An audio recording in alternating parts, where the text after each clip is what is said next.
Gözleriniz aydın olsun.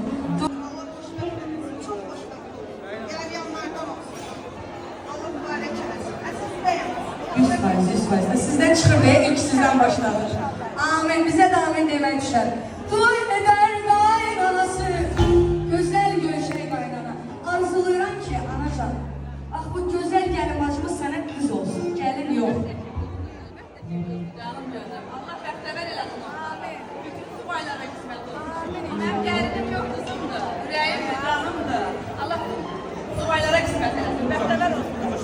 Belə qaynanadan tapmayacaqsan. Sonra